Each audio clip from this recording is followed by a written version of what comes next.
Welcome to the Grappling Grappling Rewind Podcast. Welcome to this week on the Grappling Rewind Podcast. In this week's show, we're going to recap the 2022 IBJJF No-Gi Pans, talk a little about the UWW World Grappling Championships, and preview BJJ Stars 9. As always in the show, I'm your host, Maine, to my co-host, Zach. How you doing, Zach? Pretty good today. Doing pretty good. Doing some IBJJF stuff. Before we get into that, let's do a little bit of news. Biggest news this week is... Actually, what is the news this week? I don't have any news this week. Do we have no news this week? Biggest news this week is I don't have any. Biggest news this week is we have a bunch of cards coming up. We have next week we have the EBI Return of the Absolutes. We have some crazy. Is that next week? BJJ Stars is next week, and EBI is next week. So we're going to preview that as well this week, and then a bunch of smaller events that look pretty sick too. Yeah, we have Toro Cup. A ton of stuff going on next weekend. We don't have a card. We have a card for Toro Cup, but it's not a lot of names that we're probably going to run out of time on the show to cover it. Sure. So Toro Cup is next week. It's a great cause. Toro Cup 22. We also have Halloween Havoc happening on Flow. It's a big old week next week. Yeah, tons of stuff. Not sure what we're actually going to be able to cover next week, but definitely want to preview some of that this week. As far as news, basically tons of people made black belt debuts on IBJJF No-Gi Pans.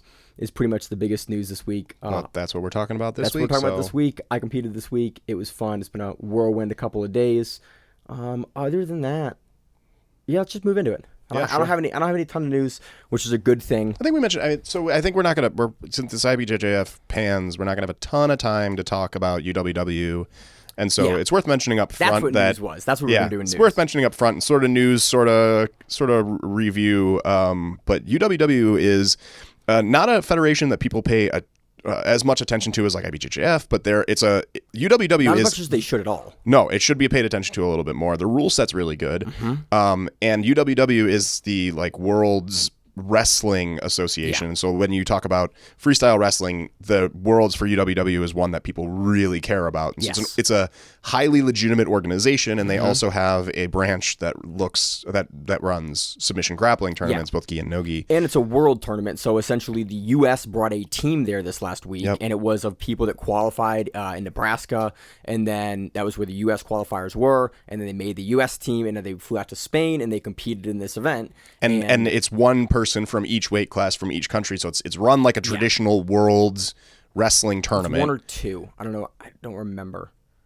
But either way, it's run as a traditional country versus country tournament, and so it's really the only submission grappling worlds that are run that way. Yeah, World Pro also kind of runs like that as well. You have to fight in at the event itself for your country. And there's two people there, so it's kind of run how World Pro is, but it's run how every other organization on a world stage runs if you don't follow grappling, which is primarily kind of dominated by the IBJJF and AJP on the world stage and ADCC on the professional side of things, but that's still sort of pretty different than that. For the first time ever, U.S. took the team championship at UWW's grappling. We fielded a hell of a team. It was a really nice team this year. So full disclosure, we wanted to get a chance to cover this, but we actually had a really hard time. We talked about it last week's show and the previous week's show, finding results and finding lineups for stuff. Well, also finding the matches is really challenging right now because they have each mat. So you can go on Flow and watch UWW. I really highly suggest it just because it's a good rule set. It's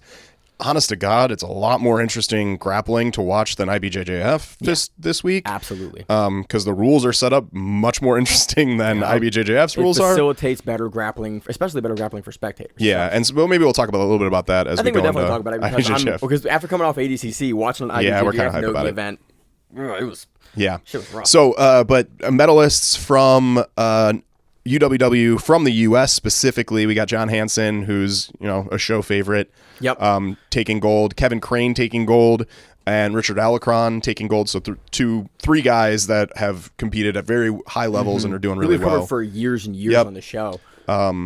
We have Paul Ardila and Bradley Wickland in taking second for the U.S. so much better. Because we went out to Nebraska, and the first day we were there, it was you, me, John, Bradley, and John's wife.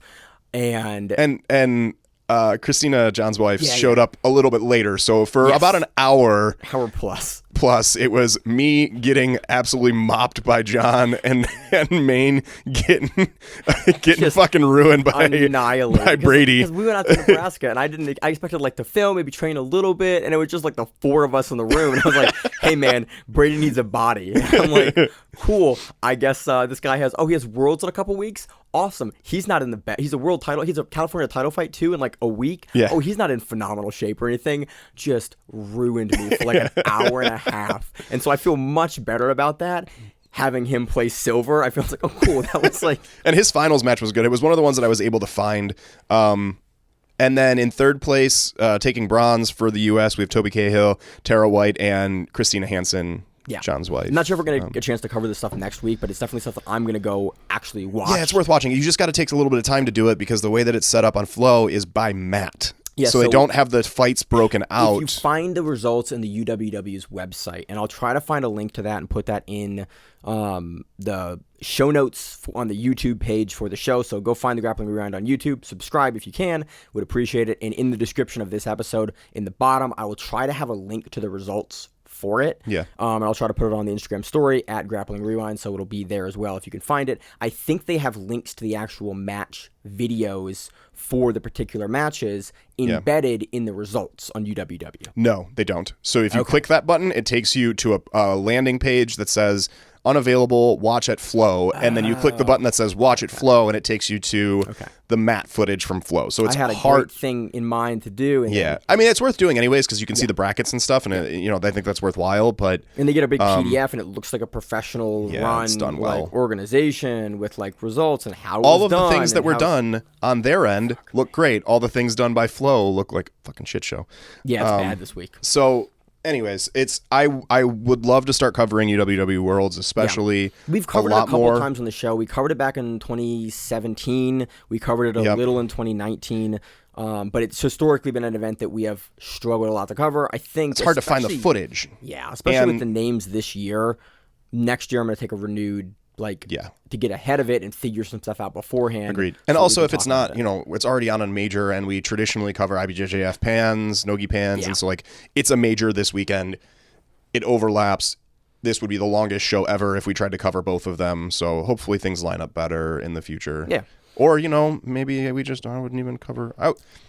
In terms of interesting matches, I would rather cover UWW than Pans, but we're going to stick with the Pans because that's what is most popular at this point. We had a great time watching Pans, Zach. We'll get one. You want to do it before or after? Let's do it after. I think is the best place to put it. But after watching ADCC No-Gi rules, going to IBJJF is there's a reason why no one's in the stands. Yeah, I'll say that. Yeah. It's again, we had some phenomenal matches. We had some great grappling. There was some great grappling, but overall, the rules are just not set up for spectators. It's just not. It is not a friendly event to watch most of the matches. Yeah. Now again, the finals we had some really incredible good players, right? Like the jiu-jitsu was really good, but the rules in my opinion don't let that jiu-jitsu, this quality of jiu-jitsu that people are putting on, show as much as other rule sets do. I did think it was really funny. We had way more dudes going to turtle than I've ever seen before. That was immediately. I was like, yo, because before we've seen turtle play in IBJJF, and for years since the inception of the organization, we saw more people go into turtle with a quickness on like takedowns and on like everything else, whereas previously someone would fight a takedown and then they would go to their preferred guard. We saw almost everyone immediately flip into turtle and then either fighting up like you would in ADCC or fighting like then to something else to a guard. But that was the biggest takeaway I had this Pans was like. Well, not only that, but also people were trying to get to the back more. We saw a lot more throw-bys. We saw a lot more duck unders and peek outs and things like that. That you train for ADCC rule set for so long, and then gym does and trials and like it has been a very interesting, very quick shift where you're seeing immediately in the IBJJF a lot of tactical changes to how guys just are grappling in general. And I went, we did not see that in 2020 or 2021. And hopefully it's a sign that, some people will start being aware that ADCC has the best No-Gi rule set, and then maybe even like, I want to see local tournaments, and I want to see I know ADCC is doing their opens and things like that. So like, I want to see more organizations just adopt ADCC's rule set. I don't think it's the best one we have right now. Just fucking do it. I fully agree. Just take the rules. There's 2 other things I would like to see in it, but other than that, it's hands down. It showcases the most exciting grappling, and I think a collection of the best like skill sets, which I think is great. IBJJF again heavily relies on the guard, and that's sort of that's a way to play. Yeah. So I don't think we're gonna get a chance to talk about it on the show. Jacob Couch also had a phenomenal run. I think double gold for Brown, and apparently, so what I've heard, I haven't got a chance to see it yet because I've been trying to find stuff for UWW. Apparently, just murdered like everyone. Yeah, that's what I heard. I clicked through quickly, and it was he put on a dominant performance, and that's what happens when you get a world-class guy running in the brown belt division of Pan Ams. After ADCC. Yeah. So where do you want to start, Zach? I figure we do historically what we have done, which was start with the smaller men. No, historically what I do is start with the absolute. I always forget you always do it wrong. I start with the important people first. Start with the real men. If anyone listens to the audio version, Zach is an ultra super heavyweight. Ultra super. And I competed this weekend at 155 and shouldn't be at 155. I should be a weight was like, man, I had a much bigger opponent. He's a real 155. Yeah. So at a local tournament, not at Pans, not on that level. Sure. So let's talk about let's start with Zach's favorite here.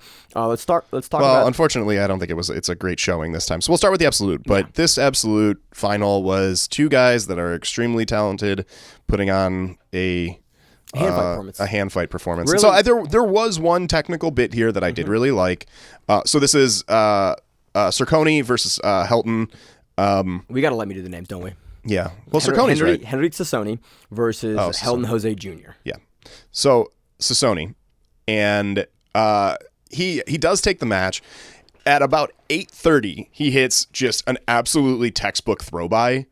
It's mid-hand fighting. 8:30 left in the match. Yeah, 8:30 left in the match. So a 10-minute match, so about a minute and a half. Minute and a half in. Sassoni gets a nice underhook and baits Helton in.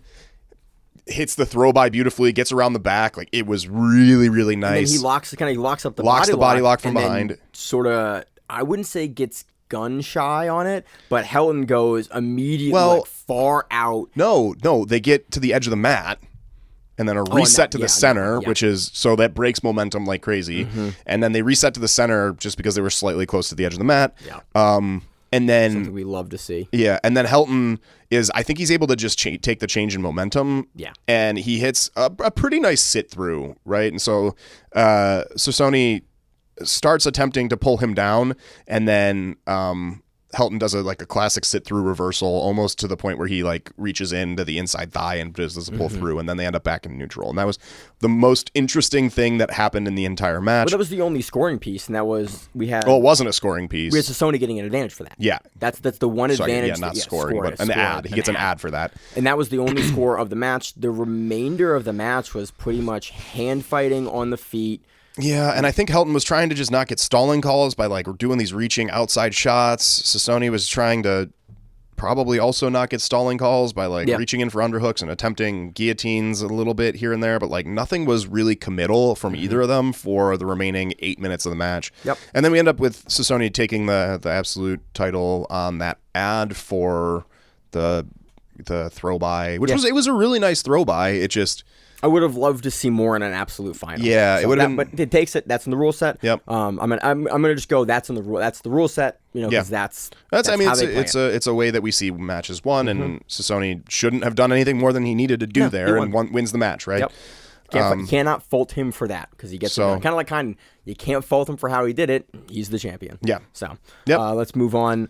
Zach, can you drive us here because my notes are the order I watched them in and not by division. Yeah. Ultra heavyweight Hasim Rida versus Carball. David Cabral. Yeah. Yeah, you're asking me to lead the charge here, and I'm the names guy. Why don't you give me a division and I'll find the names then? Sure. Yeah, that sounds good. So ultra heavyweight. Hasim Rida was sort of a favorite going into this. Especially after that victory over Cyborg at ADCC and just how good Rida has looked recently. I think he's on a lot of guys' radars in a way that he wasn't prior. I think right before ADCC, he's had some good performances on Who's Number One, and he's a guy wins against Orlando he's a guy that I think everyone is looking to be absolutely in the mix in the black belts for the next couple of years. And he looked good coming into the match. He had some dominant performances with quick submissions, which is his thing. He's very aggressive on taking the submissions. I really appreciate that style. Yeah, I like watching him for that reason. Cabral is a recent black belt, 2021 black belt, has some wins in majors, some losses at some wins at opens, some losses at majors to mostly the big names, Felipe Andrew, Eric Muniz, people that, go on to win the things. So certainly an incredible competitor, but was probably not the favorite going into this. We have a bit of a weird start where Rida sort of comes over top with overhooks and is trying to hit these trips, but he was very vertical with it. And that's a lot of what he does is this is something we see a lot from Rida, and it works frequently for Rida because he can get over top of a lot of guys at the weight class. Sure. And he'll trip you up with inside, outside trips and then mix it in with foot sweeps. Yeah. Because he gets so high over you, he'll lean you over kind of like a very, very tall judo player, and then he'll foot sweep you to the outside as he takes you down. Sure. And I called him David. It's Davi Cabral, not David Cabral. They're different grappler. Kind of does a really good job dealing with that in that enclosed space. And Davi gets these double underhooks and sucks Rida in to the point where Rita's perfectly standing straight up. And I think the commentators on this had some debate about whether or not this should have been 2 points, but Davi pulls him in with the double unders, essentially a bear hug, and from that position, Rida was compromised. Yeah. Davi could have just trucked forward with the bear hug and taken him down. Probably taken him down. I think it was as close to a takedown as you can get without it obviously looking like a takedown, right? Like he was in the position for the bear hug takedown. He was in the same position as holding the single leg up. Yeah. And from that position, Rida jumps guard. And so the commentators were debating whether or not that Davi should have gotten points on this, but in my opinion, he should have. I would have scored him points. And I had to watch a lot of IBJJF over the years to figure this out, and now I have a pretty good eye for it. Basically, IBJJF scores like the person that does the thing last is the one that scores, essentially. So if you hook your foot and then they pull, then you're going to get the points for the scoring. It's a look at the feet a lot of times and look at who makes the last forward momentum.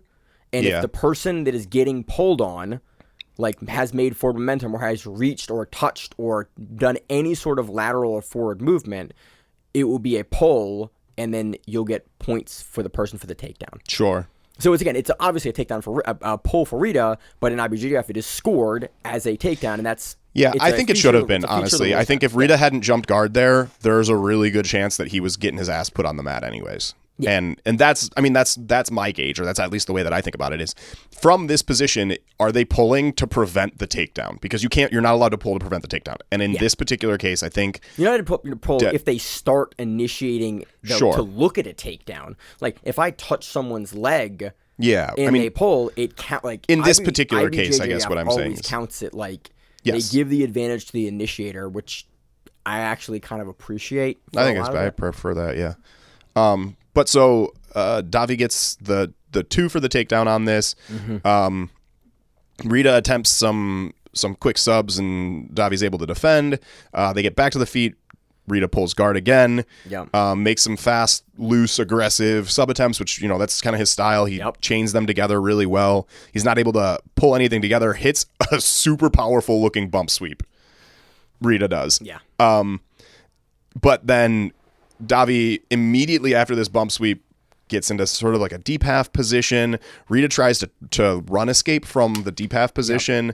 Davi's able to hold on to Rita's feet and then comes back to top. So they trade back and forth. There's a lot of leg to hold on to. It looked kind of funny because Rita's he's gotten everything out, but his legs are so long that Cabral still has like his shins in this, and Rida's like trying to yank out of it, and Cabral's like, nah, dude, you're a super tall dude. I've got a lot of legs, but I've got to get here. It was nice. It was a really nice exchange, and essentially it ended up with this same result we went into, or same situation we went into, Davi up 2, because they traded sweeps essentially. And then he takes it on 4-2 essentially. Yeah, 4 minutes or so of hand fighting. There's Cabral, Davi plays some like safe hand fighting, low base kind of games. Rida's trying to push the action. It was 4 minutes of hand fighting, but not the kind of hand fighting where I'm like, this was garbage and I'm bored. They were both doing a thing, but it's both are countering. Right, and it was a fine 4 minutes of hand fighting, and we have Davi taking the title from here. 4-2. 4-2. Which division you want to do, Zach? Super heavy. Super heavyweight.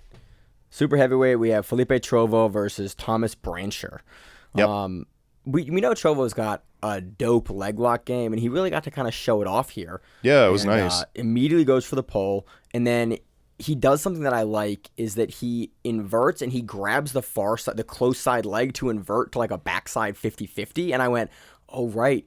IBJJF, you can do legs now. Yep. And so it makes 50-50, especially in no-gi, actually a dangerous position again. So a lot of these entries that we've historically not seen people be as aggressive on, there's actually like a finish that's available there now. And so we're seeing, and Trovo in the heavier weights, seeing him go for that. Yeah. And from that 50-50, this is a nice, I like this entry. The entry was really nice. What I liked most about this whole situation was that Brancher does a nice job escaping the knee, but then after he escapes the knee, he tries that sort of sprint escape, the run escape. Yeah.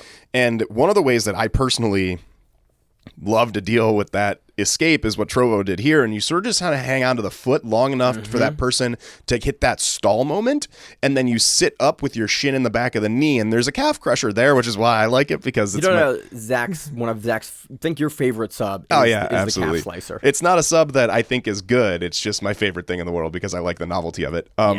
And so like he sits up for this calf crusher, and like the calf crusher's not a high percentage thing there. Like you can definitely hit it, and you can definitely hit it against good guys.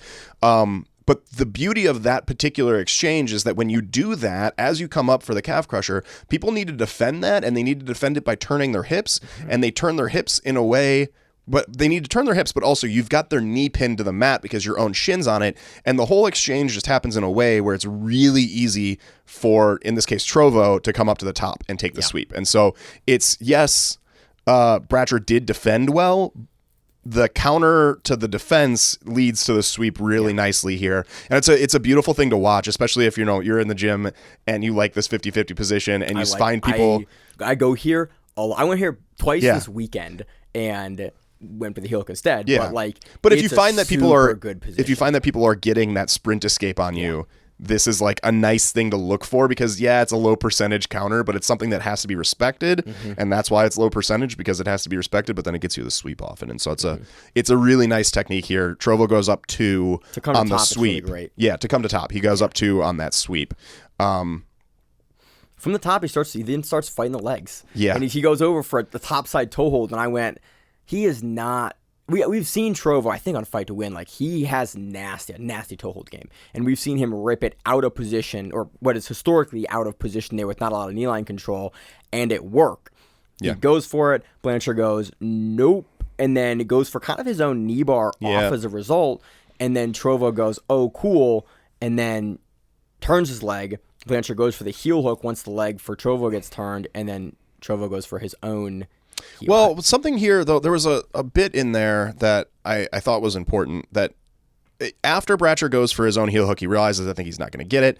Yeah. He's actually got pretty good hip position, and he chooses to move to try to stand escape. And I'm a big fan of the stand escape from this 50-50 position. Trovo does a really good job to force him to do that, because when he goes for the heel hook, Trovo pummels his feet immediately. This is before that. Oh, okay. This is before that. Different grips. Brancher starts to try to stand escape. Yeah. Trovo does a nice job keeping really heavy weight on the foot across, or on the shin across Brancher's hip. And Brancher's not able to get enough weight in the foot that he planted on the mat because his hips are held back from Trovo's shin. And so if in this escape in particular, like the big downfall of the stand escape out of any of these leg entanglement positions is that if I can't get my hips up off the mat and my foot planted firmly on the floor, if I get bumped back down, my heel is now exposed, and Trovo is able to pause Bratcher's elevation and stop him from standing and getting weight into that foot. And then as Bratcher sits his hips back down, that's when he pummels his legs and grabs the heel, and then he's able to finish off of there, because at that point there's really no return, because your momentum is going up, then your momentum's going down. They can chase your hips with their hips and then secure the leg control well in that instant that you're on your way back down, which is exactly what Trovo does. And then he transitions. You can time the transition so they essentially fall into the transition, right? And then you get to fire the heel hook as they have to come up and start defending, but you're already into the leg. You're already there, yeah.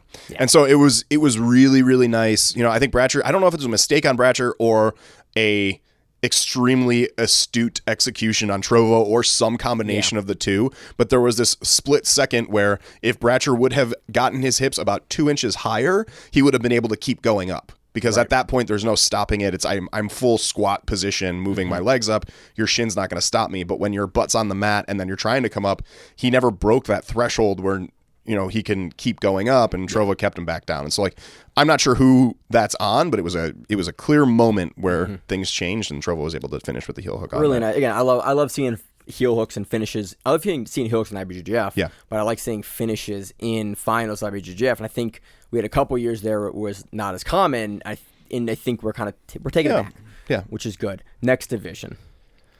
We're on a heavyweight. Heavyweight, Pedro Rocha versus Thiago Saldana. Dude, Pedro Rocha. That dude has a monster guillotine, and he although he does throw it arm in, it is a tool that, like, that dude has finished. That dude reminds me of John Combs.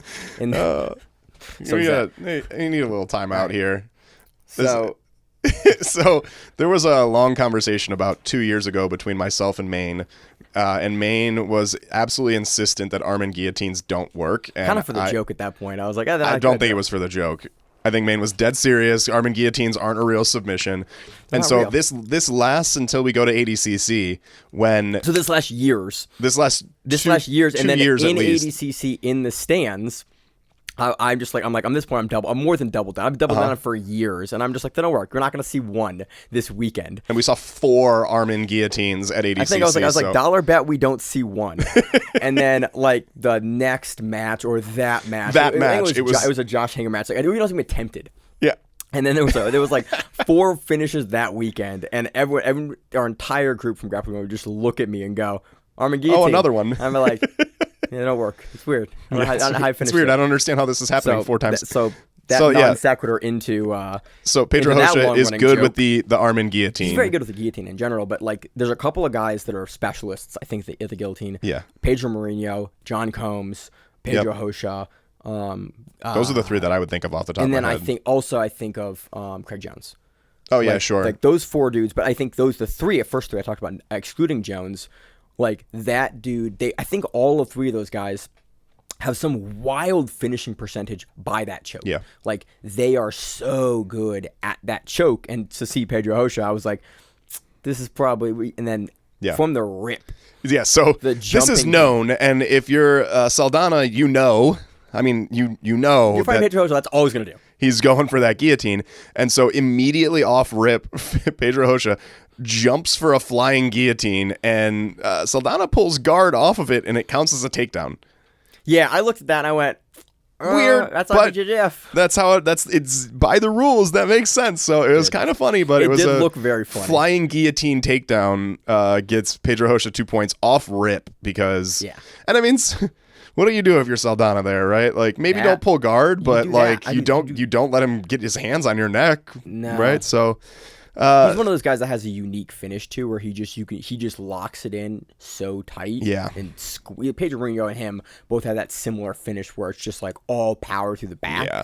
And so he tactically makes the decision, like, no, I'll give up 2. I'll give up 2 and not deal with him on the feet, because Pedro Jose's also like a monster on the feet and will pressure guys consistently off the mat. Same with Mourinho. I mean, that's what you. If you're driving forward, then you get guys making shots that they shouldn't, and your guillotine percentage is going to go up. So, so Pedro Rocha starts off with 2.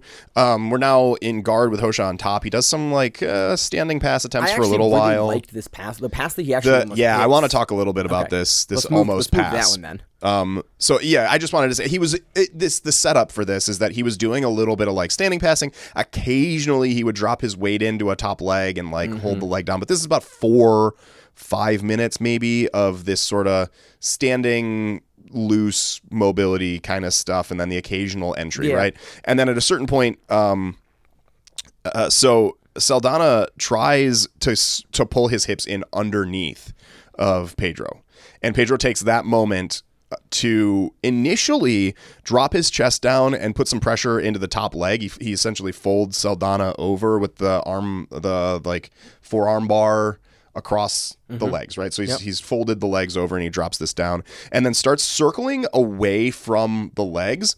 And I think the really important part here that like stood out to me, and this is something that we're seeing at really high levels, is he moved from chest down pressure back up to what would be more of a mid-range sort of mobility style of passing mid-circle. And so he didn't lose momentum in the shift from we like see a ton ranges. From, like, Tynan. Yeah, Tynan's incredible at this. He's like, I'm going to change the range we're passing in while we're passing, but not like going forward, but going back out of the pass and like almost sitting you up or down as you do it. Yeah. And it's not something we've seen a ton of.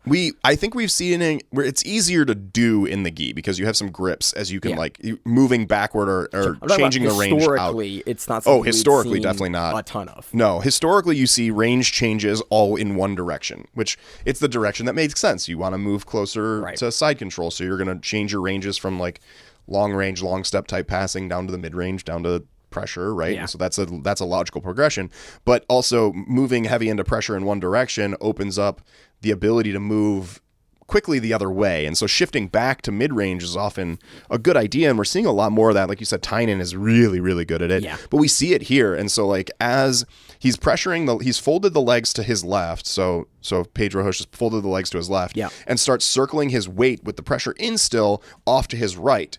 And then at a certain point, he backs himself out into having his weight on both feet, and so this sort of like more mid-range mobility sort of range, and then continues to circle. But because Saldana's legs are folded to what was originally Rocha's left, he's not able to recover guard all the way by turning back, and so what he's left with is sort of the like Gambi roll regard attempt, which opens the back up really nicely if you're in that mid-range. It doesn't open up the back. It's actually a really nice regard if you're close.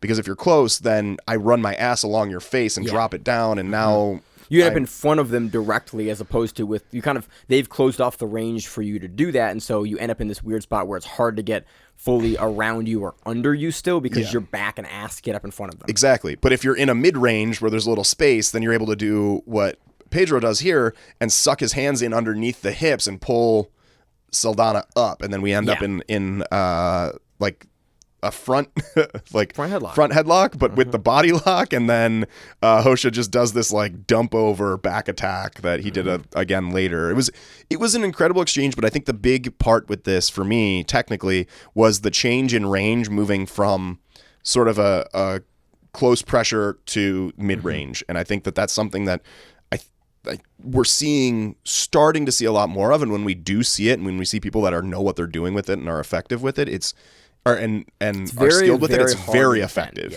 It's very hard to defend. There's I saw the passing sequence a little differently. I thought it was interesting. He does it off of like a push into the chest and throws a mix of like a over-under immediately into a double under for the turn.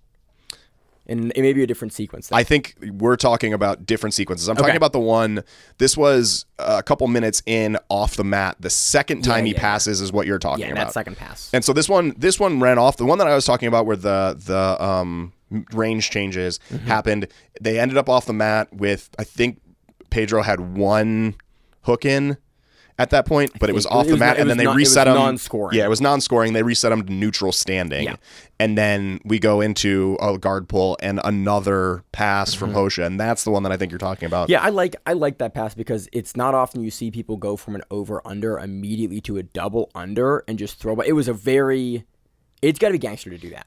Like to go from I'm in to both out and then continue to truck through as the range changes. You come forward so aggressively, and Pedro was doing something really nice here too with these like chest pushes, just sort of aggravating them, and then but they weren't. I hate that bullshit that people do where they're just pushing.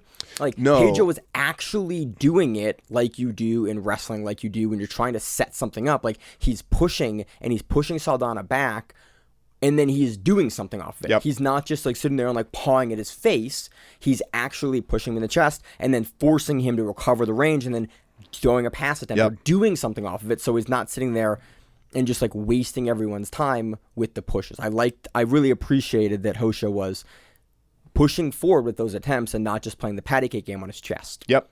And that aggression leads to this double under scenario with this maybe I can't remember if there was exactly a turtle position, front headlock position in the final sequence he does the same thing. It's a dump and then what he does, he basically pile drivers him. He lifts him up all the way from the double unders and then he does the thing where you basically the drill where you lift someone all the way up and you flip them to turtle or you flip them to their back or something. Except he does it not in a way where he's like gentle about it. He just deadlifts him all the way up and drops him down and then front headlocks and then bangs over to the mounted guillotine. And it was just a beautiful sequence. Really nice. And the way that look at where Pedro's I'm a guillotine guy. That is my favorite thing to do in jiu-jitsu. Look at where Pedro's chest is when he goes for this. There is no head, there's no crown exposed. Pedro's over Saldana's back here. So that when he throws the arms in, Saldana has to get out like 8 or 12 inches to start freeing his neck out of the choke. Pedro can roll over because you have back control to mount on this, and then you end up in this really, really high, Pedro doesn't arm in, guillotine, and it's essentially inescapable. And you can see immediately the mount, Saldana goes, nope, and then taps. There's no big fight there because their shoulders are already off the mat because you were behind their shoulders when you set up this transition. It's a beautiful guillotine, and I think a lot of people try to do like the MMA guillotine where you lean back and you pull the head off the body, get over the body, and it's really cool to see again a guy being successful in a finals of a major with like this style of guillotine. It was really nice. Super good finish and quick tap like nope. It was decisive. You were like, oh yeah, there's no fight. There was very little fight. You knew that Rocha was just taking Saldana's head off. And Saldana was like, yeah, I'm good, man. Like that's like I'm a world-class black belt. I don't want to have my head taken off. Like that just speaks to like how good that guillotine was. So what's the next division? Medium heavyweight. We had Manuel Hibamara taking on Felipe Silva. Hibamara wins that 2-1 advantages. One of the closer margins we saw this weekend, other than the absolute final. Yeah, this was actually a pretty exciting match. Hibamara starts by Felipe pulls guard, and Hibamara is playing a very close standing passing game. For a little bit, they end up back into neutral. Hibamara grabs a snatch single. And Felipe almost gets this pancake counter off of it, which I thought was really impressive. And then they went back to standing. This was one of the more disappointing moments. Like we'll talk a bit more of it later, but like, you know, if you see this exact exchange in ADCC, I think Felipe ends up scoring off of this because they were just on the edge of the mat and it was a beautiful counter. It was the right technique. It just happened to be that they were like right sort of close to the edge of the mat.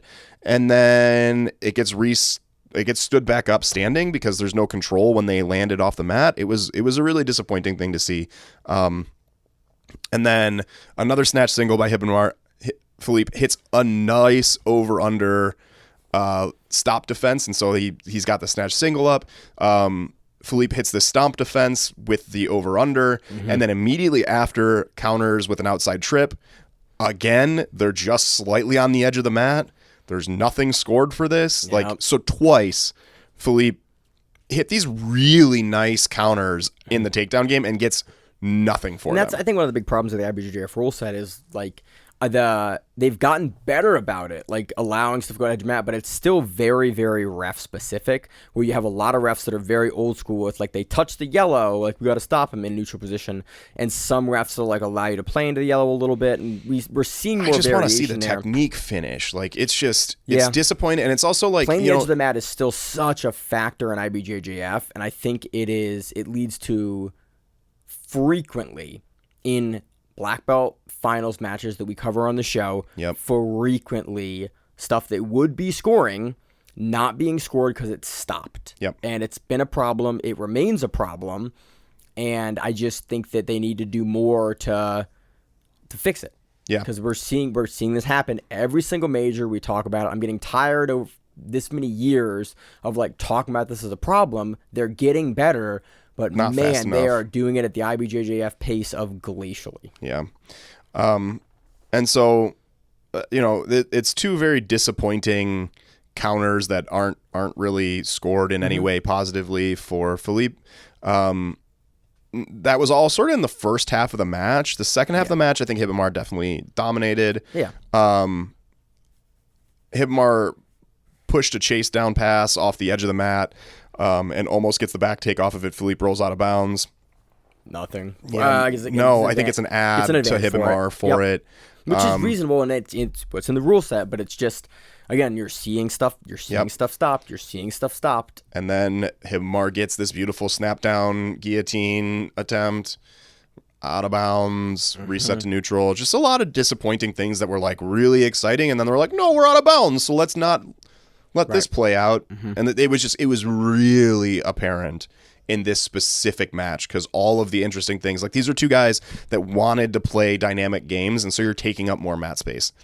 It's just part of I don't even think they were necessarily playing the edge of the mat. Like we've seen that, especially at some of the lower weights in the past. We've seen it historically. It's been such a strong strategy, especially for certain people's games. Like playing at the edge of the mat will score you points, will win you matches, will prevent the takedown. It works so well in the rule set. So it's like, I want to fault the athletes for it, but no, you play the game. But I don't even think that's what was happening here. No, I think in this particular case, there's just a lot. People, they were just moving. Like this is just what was happening. You were by the edge of the mat. I think there was maybe one intentional rollout.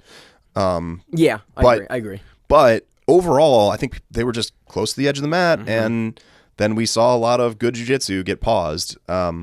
And then reset to nothing. So it was this match was pretty disappointing with that. Hibamar takes the match. I think even if it was like a fight to win style and I'm just judging this, I probably still give it to Hibamar, even with all the weird things that happen. I didn't really have a problem, especially with the scoring. Like it's pretty clear, like both advantages Hibamar earned, I would have given him in the rule set.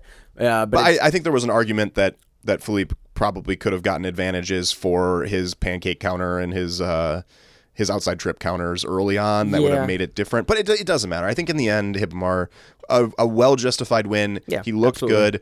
This is a rule set disappointment. Yeah, this is us watching ADCC and then being disappointed that IBJJF is not ADCC. For real. And I'm the more we do it, the more vocal I am about it, because man, it just every year ADCC just works really well and it's exciting. And the stands don't lie. So, middleweight division. This is a closeout. Okay, I was like, middleweight. IBJJF's made some rule changes to discourage closeouts. You're still going to see it every once in a while. This is the only one this year. Especially for free tournaments. Or free that are non-paid tournaments. Both guys don't get. So the rules are, you don't get paid, which I think No-Gi Pans. I don't think there's a prize pool. I don't think for No-Gi Pans. I don't think there's a. For No-Gi Pans, I don't think there's money for it. I think Gi Pans there might be, but it's not very much. And then you don't get your team points. But if you don't fight, you're both teammates. It's like, whatever. It is what it is. So I think we all think closeouts are dumb and closeouts should not happen because you're doing a combat sport. Beating a dead horse. Middleweight, Cuneo takes it with the closeout. Lightweight, this is where things start to get really interesting for us here in Maryland. This is the first Corbet brother. I'm getting there. DeAndre Corbett takes on Kieran Kurchek. And Kurchek's also TLI. TLI local Maryland this is two guys. So standard BJJ is in Maryland. It's Virginia? In Maryland. DMV area. DMV area. TLI, Team Lord Irvin, is also DC, that's Virginia Maryland. area. Like those gyms are probably within 45 minutes of each other. Oh yeah. If not like maybe a little further, but like right there. Like these guys, it's very funny. There's a lot of Maryland folks here in the finals in a way that I was like, oh yeah, Maryland's a really big hotbed for new up and coming black belts in the lighter weights.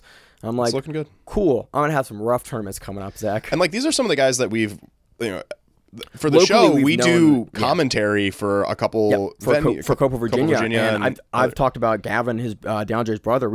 I've done commentary for a couple times. I think 3 separate runs for him at Copa Virginia. For the winning of their prize of their absolute tournament, and we're actually going to do commentary for them on November 5th. Couple weeks. Yeah. Yep. So that'll be fun. I'm not sure if he's registered for that. But again, it wouldn't surprise me. He's done a lot of them. He's won a bunch of money from Copa Virginia for winning those, winning brackets. So it's cool to see a guy that we do commentary for at this stage. Yeah. This is the older brother, I believe, DeAndre Corbray. Yes. And so Corbray pulls guard immediately, ends up in X guard, straight ankle X is the X guard version with the straight ankle grip on it, not over the leg. Maine and I just had a discussion about that. We had position. I play this position a lot, Zach. And then hits this pretty standard straight ankle X sweep beautifully. Yeah, just it's an inversion sweep off the straight ankle, off the X guard. You invert over, and then what it does is because your opponent has to follow you through the inversion, they end up sitting because you can pull the legs forward as you do it, and then because they're now sitting, you both have to try to tech up and out of it. But because you have the underhook grip on the leg and they don't have that grip on you, you can get your legs underneath you and stand back up, and it's like. It's this nice little 2-point sweep that you just get. I got to use it this weekend too. And it's one of my favorite sweeps as well. It's a sweep that you awesome. It's one you almost don't even realize a lot of times as the viewer. They're like, oh, there's a sweep there. Because they invert and they kind of just end up in neutral. Yeah. And then one guy can kind of stand up and you're like, oh, right, that wasn't neutral technically. He started on the bottom, but they sort of both very easily come to neutral, and then one guy kind of stands up. Beautiful execution of the sweep. It was really nicely done, and Corbray immediately drops into some heavy pressure passing on the legs. His base looks fantastic, but he's a little too high in headquarters, and Krček moves into deep half and transitions to attacking the legs. Then we end up in this just long leg exchange here, and Corbray is, in my opinion, watching this, Corbray at no point was in any real danger. He does an incredible job keeping his balance on top, keeping his weight. He's often doing the standing passing that we were mentioning earlier, our standing defending where we mentioned earlier. He does an excellent job keeping a ton of weight in that defending foot, the foot that would be in danger otherwise. He does a great job keeping weight in that foot, and then when he's transitioning away from that standing defense, he does a great job making sure that his knees escaped before he reduces weight on that it's knee. Just very, it's really nice. It's not, I wouldn't say it's cautious, but it's just at no point does he run through a defensive option without kind of considering everything that Krček can do, because Krček is also super dangerous on the legs. And that was the other half of this, is that Krček is doing a great job keeping the aggression up to the point where Corbray needs to be very aware of what's happening. And so, I think that this was a really excellent match to watch if you're interested in how you should properly be defending someone against someone that is doing a really good job keeping the entanglements moving in their favor, right? Also, in the IBJJF, where your focus for your scoring and your positional work is different. Like this exchange looks this way in the IBJJF, probably looks a little bit different in a lot of other rule sets, where especially in ADCC, where the rule set's going to be different, or like even a local tournament where the rule set's going to be a little different. You have much more extension here in the legs as the guard player, I think, in the IBJJF, because you're looking to get moving, get to the back, and like get around someone and knock them over, because sweeping is such an important and integral piece of this, especially for Krček, who's looking for both the sub, and because he's now down 2 points on the bottom, you have to get that score, and maybe he knows he can't sub a guy like DeAndre because he's kind of very, very good leg lock defense, so he's gonna have to work for those points, and so he needs to keep the threat of the submission active in order to get a defensive reaction he wants, so that he can use it to sweep. And so it led to him playing, I think, less kind of balls to the wall on the sub attempts, but definitely keeping DeAndre honest on top while also looking to like be getting out. So it made for I think a change dynamic in the match that I really enjoyed watching, because you could see that in other matches, especially in submission only, we've seen Krček just go ham and really get flat on legs and get tight on legs and like get rolled through on stuff and get the finish a lot of times. But in this one, because he had to play a less just offensive game, it allowed DeAndre to play, I wouldn't say a safer game, but didn't have to fight just super, super deep leg lock. The Krček was just willing to throw up unabashed because there were more points on the board. Yep. Yeah, absolutely. And so this one ends. Corbray keeps up the pressure. At the end of the match, Krček is same as that he had been for the most of the match. He's in these leg entanglements. And he ends up transitioning to a sweep and almost gets it. Oh, it's really close. It's like a standing single leg sweep. Just kind of stands up with a single leg. And Corbray's ass is on the mat for just long enough not to get scored on. 2 seconds of the 3 you need. Yeah. I counted. I watched it twice. I watched it twice. It was the right call, but he got up at the last second. Yeah. Very, very close on this. Honestly, really smart gameplay from Corbray, because, he knew that he was clearly not exactly the best position while getting up, but if he kept his ass on the mat any longer, he loses. So I think this was a intelligent tactical decision where he was like, all right, I'm going to pick my hips up and start running or start moving my body in this way that I wouldn't normally, because it's not great jiu-jitsu. Like, the dominant position here would probably, best positioning here probably would have been to just stay in guard and try to play guard. That's better positioning, but that also loses you the match. So Corbray does the smart thing, takes probably what is the worst position, gets his ass off the mat, doesn't get scored on, wins the Pans title. That comes into tactics, and I love a beautiful tactical matches decision. Like this were great tactical decisions from both guys, and it led to good jiu-jitsu, where it was like, oh yeah, both guys were willing to engage, had reasons for what they were doing, they had kind of secondary reasons and thoughts for why they were doing what they were doing, and you had these really interesting positional exchanges the entire match. And I think if you're like, hey, I want to learn a little bit, I want to watch leg entanglement defenses at the highest level, this is 8 minutes of beautifully defending leg entanglement exchanges. It's smart play from both players. My emphasis was on the defense on this end. I think Corbray did an incredible job making sure that he was safe the entire time, but the fact that he had to do that was and the positional defense too, because Kiernan will absolutely sweep you over if you get that's what I'm saying, the entanglement defense more than because I don't think Krček was too close to actually locking in any real sub attempt from the position. I would agree. The positional battles here on these entanglements is what I really meant, because he never got the chance to like sink anything in because Corbray did such a nice job maintaining the position. So really good match to watch for that. Let's move on to feather. That was lightweight. Let's move on to featherweight. God, doing the reverse order thing still messes me up. His brother. How? It's been 2 years. Dude. 3 years. It has been 3 years. Yeah. Gavin Corbray taking on Adam Benayu. For some reason, I think these guys have met before, but I don't remember.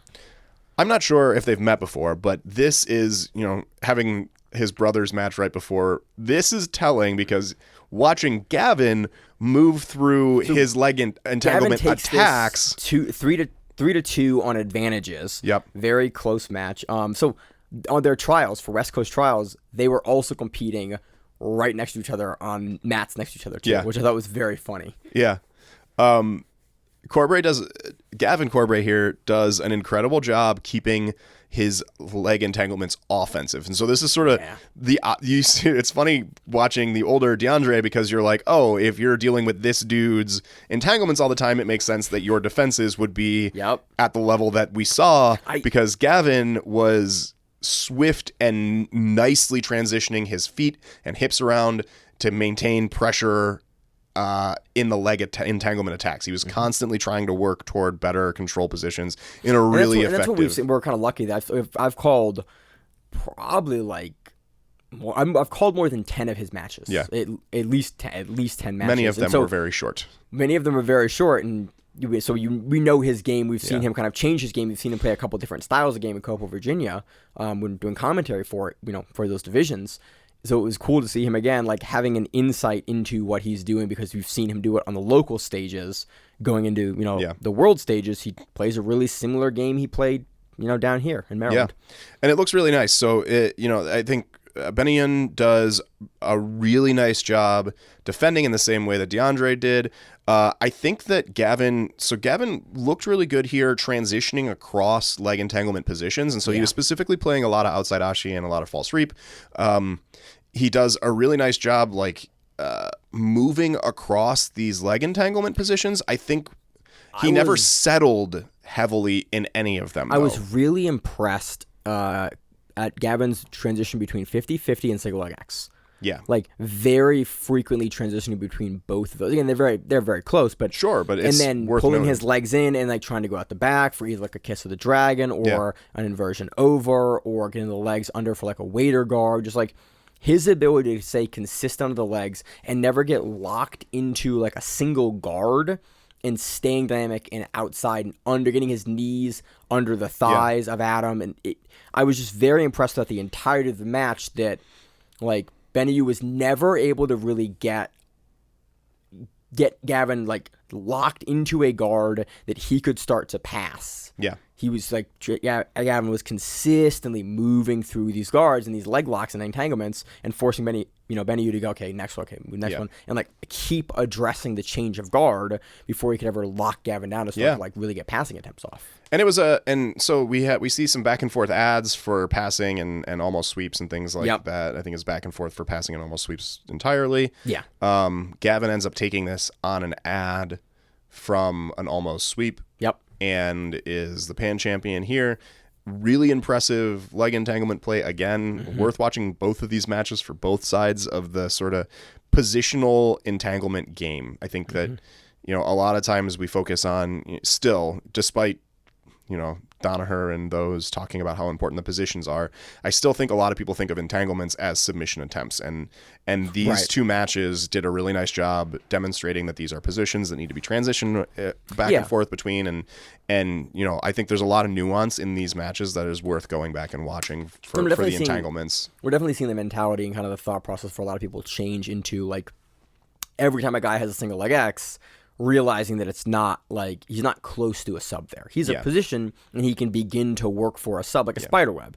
Like you're kind of close to a sub there and you're working, but I also think that once people get into 50-50 and ashis, like inside ashis, inside leg triangle, outside leg triangle. Right, yeah, sure. But I think once people start getting into those now, there's a lingering this is a sub attempt when I really think we as a community should be thinking about these as positions. And more I than think anything. In the next couple of years, as the kind of, I had a white belt buddy text me today who was like, hey, I was dropped into place. We just did heel hooks all day. Oh, this is cool. And I was like, oh God, awesome. You're going to come back with a bunch of heel hooks. And it's cool, but like him realizing the control you can get there, not having it just be like, yeah, you grab the leg and it's a finish. Like, no, you grab the leg, you're in a position. Yeah. And so I think we've seen the education of the community kind of rise up very greatly into realizing that, I think, over the last couple of years. And I think that will continue, especially with the new generation in matches like this. Yeah. Light feather. Moving on to light featherweight, we have Babito Oliveira taking on Iago George. Babito gets 2 points at the beginning of the match for a sweep. Yep. And that is the score. Babito takes this 2-0. Yep. And the sweep was nice. Babito inverts down for a knee bar and then uses that to come up on the sweep. I think it's a wonderful way to hit these sweeps, especially in this rule set right now. I think you have to respect the knee bar. It's a beautiful thing to see. Yeah. Really well done. It was nice technical play at certain points. Babito drops to a straight ankle from the top. This is a tactical play here. So Babito at one point is on top after this sweep. He drops down to a straight ankle and Iago stands up on it. Babito quickly realizes what's happening, gets a really high butterfly after Iago had stood up, just sort of quick butterfly hooks into the hips. Yep.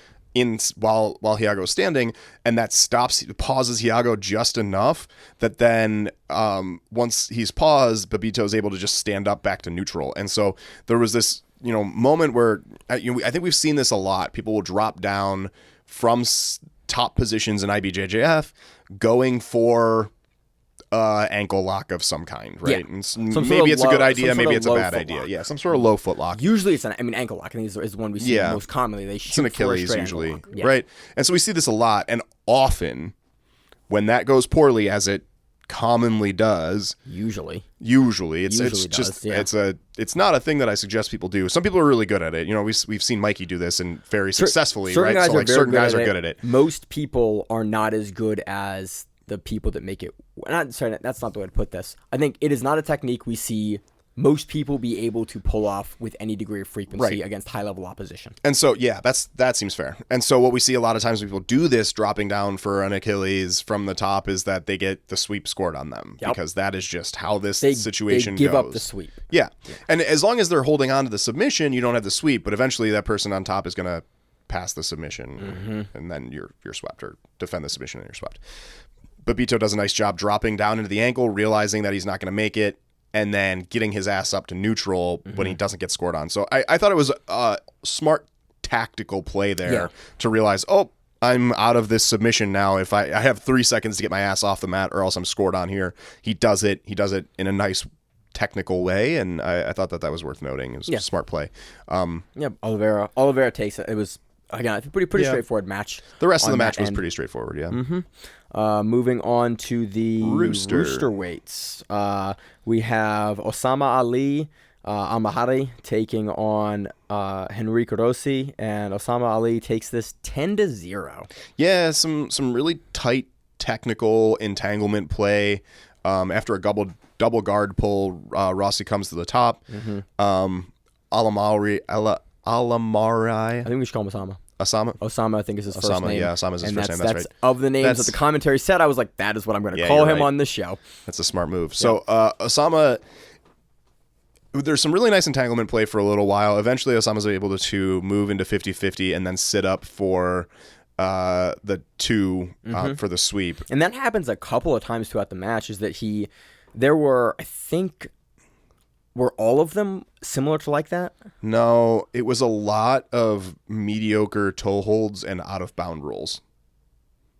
Like a lot of those 10 points, at least 4 to 6 of those. I was struggling here because I rewatched this match twice. Yeah, I struggled here because a lot of times the points that were coming up they were coming up late. It was hard to tell. Really late, and I was trying, and the commentary really wasn't addressing like when points were coming up, when it was happening, and so I got confused in watching it going like, and this is right after another match where they're flipped. Yeah.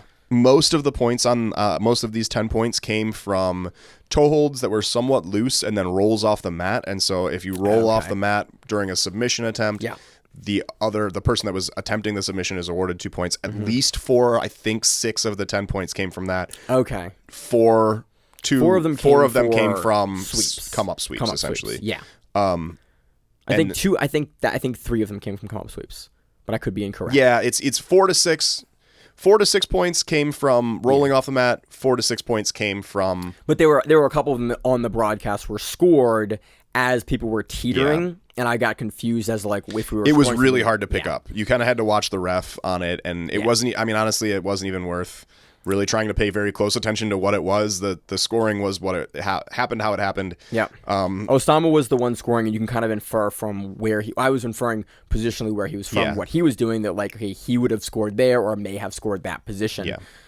Overall, like for a debut for a black belt. Yeah, he looked solid. Good. He looked solid. Osama looked solid throughout. I mean, the way that he scored all those points is, it's in the typical rooster weight, and the Atos guys really know the rule set very well. It's one of the things that historically the Atos camp has always come in is really a mastery of whatever rule set they're competing in for the most part, especially IBJJF or ADCC. Yep. And so he shows it off 10-0. You're No-Gi Pans champion. So that does it for the men's divisions. Female absolute. Let's move on to the female absolute. Elizabeth Clay takes this. Her opponent dropped from injury. That's why I couldn't find it. Yeah, no video. Opponent dropped for injury. Okay. I was looking. I was like, "Well, we might have to talk around this one, Zach, because I couldn't find this match." Yeah. What's the next? Heavy. Medium heavyweight or heavyweight? I think heavy. Gabby Pisana took in a closeout, maybe. Okay. I couldn't find exactly this, but I saw on Instagram that Gabby Pisana had taken it, so that makes sense then. I'm not 100% sure Flow exactly has how it happened. No results up. IBJJF had results up. Well, but they IBJJF has the brackets listed, but they decided not to finish closing out the black belt. Specifically, the black belt brackets are not finished. So you have to go to the website, and then you have to go to the results. You have to scroll down about like 90 pages to get to black belts. I had it. I didn't print it. But it doesn't matter because they're not complete. The brackets aren't complete. No, but they have the standings. They have the standings right now, but they're 90 pages down, and I just realized now that I don't have it. I missed the So I only standings. have the finals match notes here. So normally the way that we go about this is Flow often has the results lately, but not this time. Then if the Flow doesn't have the results, we go to IBJJF's website and look at the brackets because those are and I usually clear always, and for easy to majors, I find. usually always pull brackets. Yeah, but they're not complete. Aren't complete this year, and so I don't want to pull a bunch of half brackets and then sit here and look at them and be super unhelpful. The semifinals the matches we're going to talk about are not on the brackets. Right. So. The semifinals and finals are not listed on most of other than the men's absolute. Semifinals and finals are not listed. So there's some weird stuff happening with some of the with a bunch of organizations right now. I'm not sure what's up behind the scenes, but yeah, who knows? It feels like it is 2018 again with how hard it is to find shit. Yeah, it's getting it's rough, especially for majors. Majors finally got a little clean on these things, and I was kind of happy with it. Yeah, we're back to what it used to be. Yeah, even like other organizations. Everyone I think took a couple weeks off after ADCC. Maybe that's it. Stuff is weird because I am struggling to find. I think Flow's also had some staffing changes recently. Yeah, we knew that. So who the hell knows? But either way. Heavyweight is unclear. I think Gabby Pisana had taken that based on Instagram from IBJJF, but that's what I'm working with on this. There's no video for it, so it was either a closeout or an injury. So let's move on to the women's medium heavy. Medium heavyweight. We have Flata Lima taking on Bridget Michaelis. Bridget. This one was super confusing because they had the names flipped with the points, and the commentary. I think the commentary is looking at the on the mat screen, which I think is usually correct. Yeah. But the Flow broadcast screen, which I fucking hate. The names were flipped. And so I was very confused because the commentary was talking about one thing, and the scoreboard showed was something the very different. opposite, and I'm like, well, I thought that person was this person. So yeah, it was confusing. Bridget, I gotta say it now. I wish that Flow would scrap their old school fucking overlay and just give me a camera of like the IBJJF mat side thing that has like the full name, has the camp, has like the weight class, has like the score, and not give me like an abbreviated thing. Like whatever overlay they have is dog shit. Or I hate looking at their overlay. They could be professional and fix their overlay and have all those things on it. Just give me a full name, give me a country, give me a camp, like have all the places for the points available already there so I can see if there's zero stuff score. It's just like their overlay is such a pain in the ass to look at because it doesn't have all the athlete names. And it's slower than it needs to be if it was just tied directly to it's just so frustrating. All the years we've had to do it. And this, like for this match particularly, I was watching, taking notes, and I was super confused because I'm not super familiar. Right, these are two younger. And we've covered both of them before, but it was like it's been 6 months, and we've talked about on the show before a lot of different people. It's confusing. It's not like we're watching Gabby Garcia and are like, oh, I've covered her 10,000 times and know exactly which one that is. Right. We're covering people that are fresher on the scene that we've covered before that are incredible athletes, but like it can definitely get confusing. And it was a frustrating weekend of dealing with like Flow and IBJJF after having ADCC run so well. Bridget ends up on top in this. Hits an incredible number of forced turtles and racks up 8 ads from forcing the turtles so many times.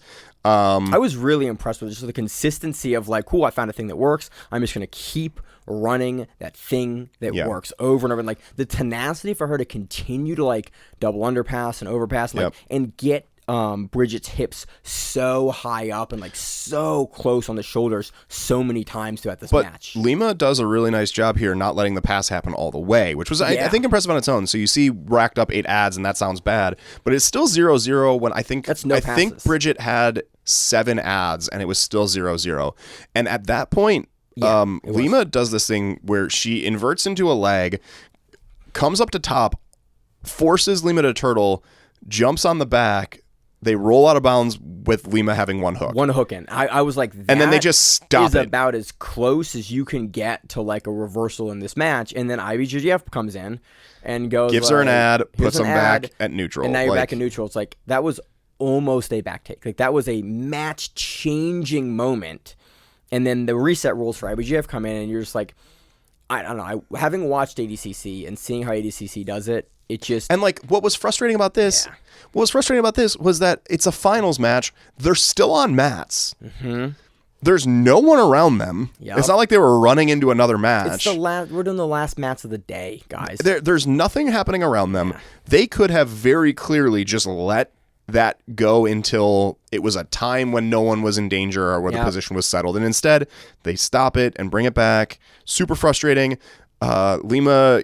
I wouldn't say she got robbed, but like she didn't get to play the game that she did, and she had some incredible, like some really good technique there that just didn't pay off because they ended up off the map. Because the rule set isn't good. And then, so then this one ends. Bridget grabs a shaky at best reaching snatch single. Lima makes a tactical error here. Lima reaches over for the Kimura, drops her hips to the mat, and tries to close up the guard to finish in a straight ankle lock or straight armbar. That was I think that was an error. You're right. Yeah, she dropped to the mat to try to finish. Well, she had the Kimura, and the Kimura looked very tight. And from standing, and as she drops down, she transitioned over to what would be a violent arm lock. Yeah. And then you see Lima just go, okay, yeah, I'm not worried about that, and just turn the arm in. And I went, ooh, that was a gamble. Yep. But again, you're down late in the match. But what essentially the reason that I call this a tactical error is that Lima dropping to her ass at this point for the sub. As soon as the sub's released, now Bridget started the takedown.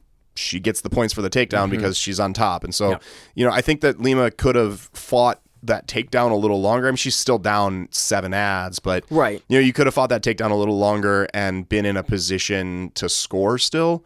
And instead, she got scored on. Now she's down 2 points and a bunch of ads. She's got a lot of room to cover. Big hill to climb. Yeah, that makes it a much bigger hill to climb. And then that's what ends up happening is that Bridget takes it on the 2 points for that score. I thought the Kimura looked super, super tight. And so I thought the Kimura looked tight, but then I think the transition to the armbar I was confused about for what I didn't see what I think she was feeling in that moment. Yeah, I'm sure. And I was just curious as to like what prompted her to make that transition out from what seemed like a pretty strong position. From the outside, right, I'm watching, so obviously that makes a big difference, not feeling the position. I would have loved to have seen her just be like, fuck it, and rip it to the sky. Yeah.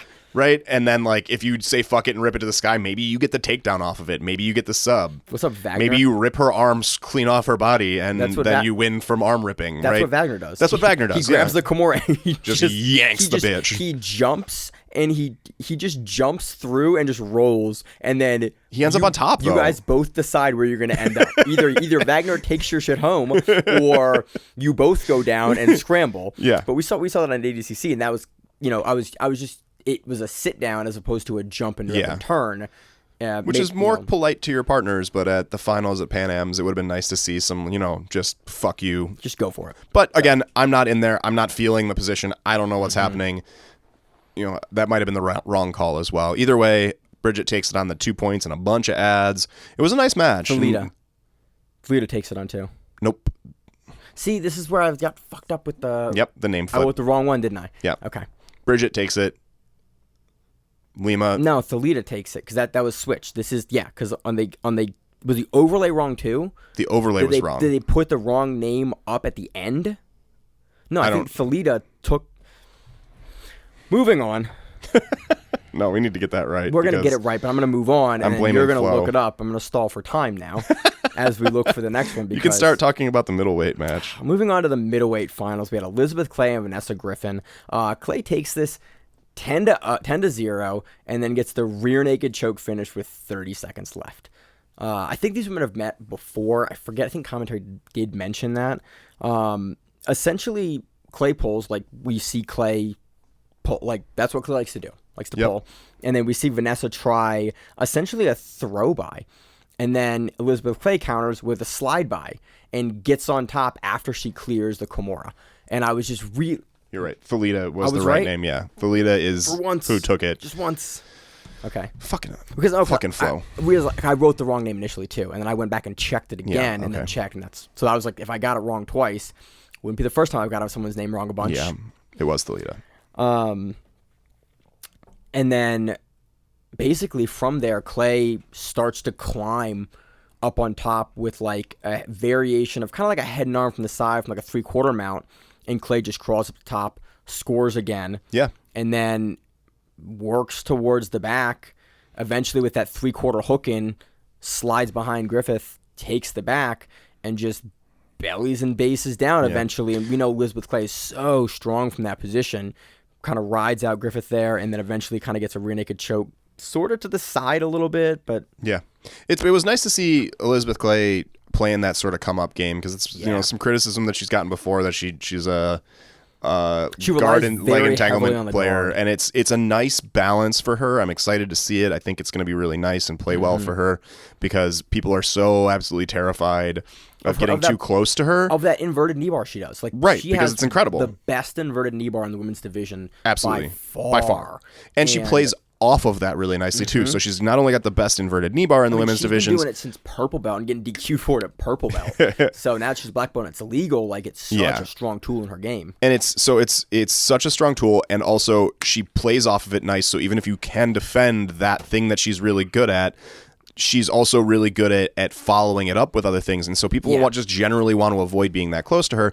I think come-ups, the way that she's doing them from like a distance like this, are going to be really good, because that's what people are doing to deal with it. And so we see Griffin do that here for the beginning of the match. And I know that you talked about this a little bit, but she basically, up until about a minute and a half left, Griffin is, and you can see the frustration in Elizabeth Clay's face. Griffin is basically just playing from 3 feet away. Yeah. Like, she's barely touching Elizabeth. She gets called on stalling twice, maybe 3 times. 3 times is points. So she gets called stalling twice. Yeah, because it's an ad. Because Clay gets the ad for it. Yeah. Oh yeah, so 3 times. So two penalty points in the ad. Or it's yeah, warning, no, sorry, it's twice. It's penalty, it's ad, and then it's points, and then it's DQ. Yeah, okay. So she gets called 3 times for stalling then, because she did get the ad for it. So warning, twice called. So warning and then 2 calls. So warning and then 2 calls for this, right? And so during this time, Clay is playing this come up game pretty nicely, even from a distance. Anytime that Griffin does get close enough, if Elizabeth Clay can't get it to her knee, she's standing and driving through, and it's a nice piece to see. It's a nice piece. I hate Instagram that immediately starts playing shit. It's a nice piece to see her add into her game, and I think it'll be really fruitful for her. So I'm excited to see how that goes for her. Double gold for Elizabeth Clay at this Pan Am's. In absolute and her division at middleweight. Yeah, really, really, really great to see her get that. And again, get the sub in the last 30 seconds of the match, which is great. And I think she would have done it in the first 30 seconds of the match too, if they had played a little closer. Yeah, very possible. So moving on to the we have featherweight, women's featherweight, lightweight. Anna Rodriguez versus Claire North. Anna Rodriguez takes this for 2 points. For the heel hook attempt, and then Claire pulls for an additional 2. Essentially, was the scoring on the match. Yeah, pretty straightforward match. Anna Rodriguez looks good as usual. This is her 4th majors title. Oh, 5th, something like that. She's up there. Anna Rodriguez, I don't remember. Looks good as usual. Clean win. Yeah, pretty much. Very, very straightforward for the lightweight final. Moving on to the featherweight final. I got it in reverse order. We have Alexander Enriquez versus Patricia Machado. Alex takes this 11-0. Alex looked good. Yeah. After watching this, Alex is a newer black belt. She did ADCC trials, East Coast trials, and West Coast trials. And I remember specifically her from East Coast trials because she looked finals, really good at East Coast trials. I don't know if she was in the finals or not. Semifinals, at least semis. Yeah. She made it pretty far, at least finals or semis. Looked good. Was interesting to watch. This finals match, she played for a female featherweight, a game that is unexpected. It was grindy and heavy and very not I expect technical out of female feather, but this version of technical is not something you see at the female lightweights or even the male lightweights very much. It's not a style that you play there, and it was refreshing to see. And good. I am very much looking forward to seeing Alex more as we move into the future. So Machado pulls guard. Alex works this high pressure passing, really grindy shoulder pressure into the face, and really just wears Machado down. Alex at takedown, the double leg there. Was it a takedown? And he cleared the guillotine. Yeah. Oh, I thought it was a pull. Why do I have pull written down? Not sure because sure. it's female featherweight, and that's. Are we talking about? We can keep going. Yeah, either way. Basically, it's takedown, it's a pass, it's to mount, it's a head and arm. She takes the back with the head and arm, and then gets the back points. There was kind of some contention on the back points. Did she get or not? 11-0, and then she just finishes the RNC. Wait, no. There's 2 Alexes in the finals. The light featherweight is also an Alex. This is Alex Enriquez. So I have rear naked choke finish written here. Okay. But I'm not certain if that's the actual finish. Yeah, it was. That's what I've written down too. It was it was at least a rear naked or short choke, one or the other. Yeah. Okay. It was a rear naked-esque choke or possibly a short choke, depending on how the hands were placed or whatever. But look for more from Alex. We've I'm looking forward to seeing her a lot more. I think another person from Standard Jiu-Jitsu. Yep. So 3 Maryland. golds from Standard this Pan Ams. Yeah, it looked really good. I'm excited to see more out of her in the future. That gym's gonna be so hard to fight against for us. No, I mean not for me. Maybe for me. I don't know if they have people at Ultra Heavy, but for me, Zach. Yeah, for me. For you. Moving on, let's talk about the light feather final.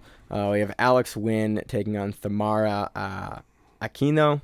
I'm gonna call it Tamares. Alex wins this 8-2 and gets a rear naked choke win. And kind of like a side naked choke, rear naked choke kind of variation. Tamara was very much kind of half turned during the finish. Yep. But very, very impressive. So Alex pulled guard. The beginning of this match was a really nice sweep exchange where Alex hits a sweep, Aquino hits a sweep. This was the sweep was neat because Alex just decides this was a hip bump sweep. Yeah. But from a variation of the over-under, and it's because Aquino had her legs to the side and didn't build her base and didn't have her hips turned up. And this happened twice during the match where you saw Aquino trying to get around and by flattening her hips and going low with her hips and basically sacrificing her base there. And you'd see Alex realize that had happened and just bump heavy over. That happens once here and then a little later in the match to a mounted position. Yep. The same thing. And it was kind of the same, Alex capitalizing on the same style of passing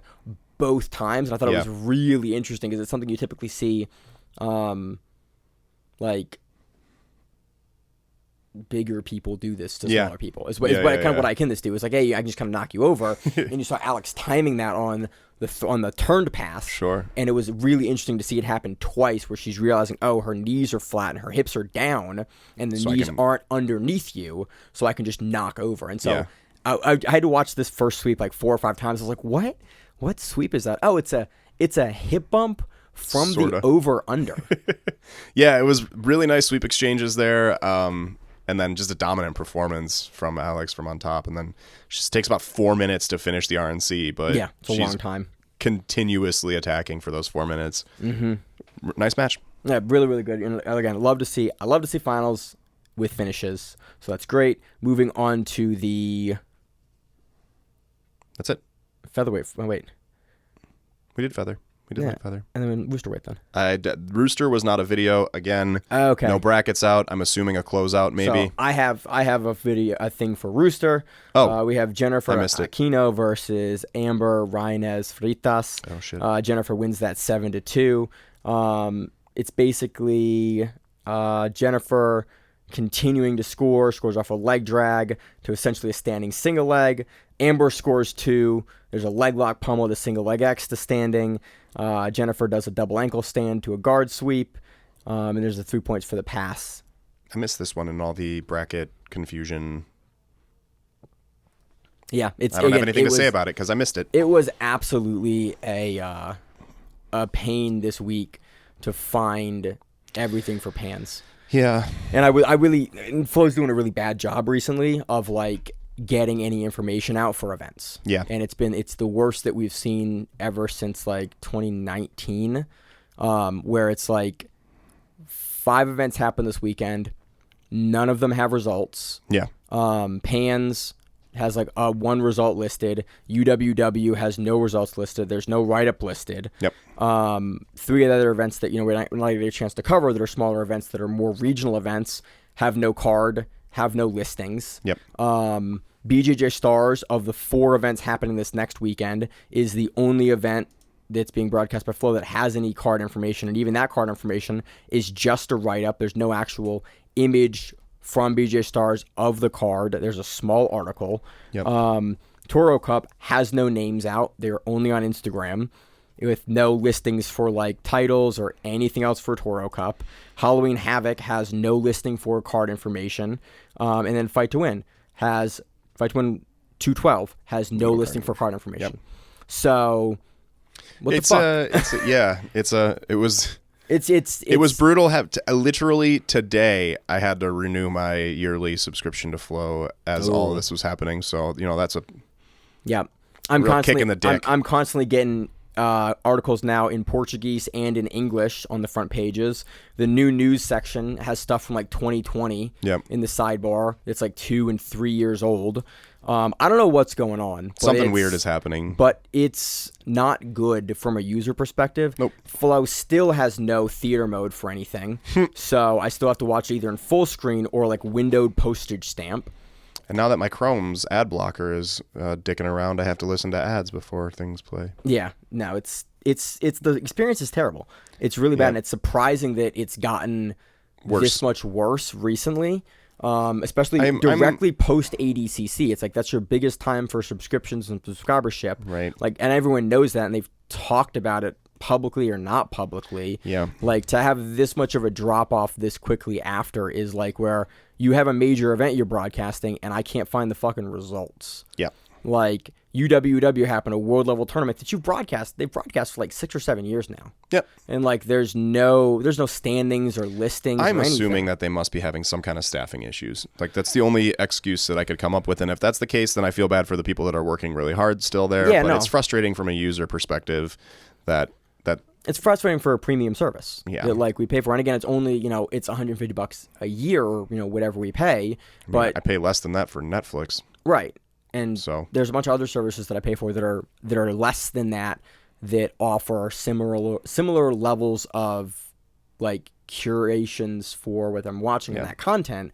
I get that like there's logistical problems. It's just really frustrating from a user, especially what we do here as like sports enthusiasts. Like, well, it also limits folks. the sport growing too, because people that want to go and watch UWW, there's some good matches that are just going to be hard to watch. Speaking of UWW, before we get into the preview section, John Hansen, captain of the U.S. team for UWW, was kind enough to actually send me a giant write-up. That's actually what I was looking at earlier during the show. So John's such a good dude. John's a great dude. And so I'm going to send you, I'm going to talk about UWW now. Great. For big thanks to John Hansen for giving us information on behalf of Team USA, as this being Team USA's first. Because the premium service that we pay for couldn't get it to us. The premium service that we pay for, so I have to get it from the team captain of Team USA. So for the men, Eric Medina gets 5th place at men's 62 kilograms. Richard Alarcon takes 1st place, men's 66 kilograms. 71 kilograms didn't place. Brady Wickland takes 2nd place at 77 kilograms. Kevin Crane takes 1st place at 84 kilograms. Paulo Dilla, 2nd place, under 92 kilograms. Elliot Kelly, 5th place, 100 kilograms. And John Hansen, 1st place at 130 kilograms. Team standings. Team USA takes 1st place with 135 points. 2nd place, country abbreviation KAZ. Is that Kazakhstan? Kazakhstan, 90 points.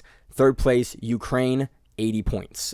Team Ukraine actually has a really interesting story that John has been kind enough to actually pass along to me. The Ukrainian team is dispersed due to the ongoing invasion from Russia. They came together in Spain to win the fucking gi title. Holy shit. Didn't even have a chance to train as a team or assemble their entire team.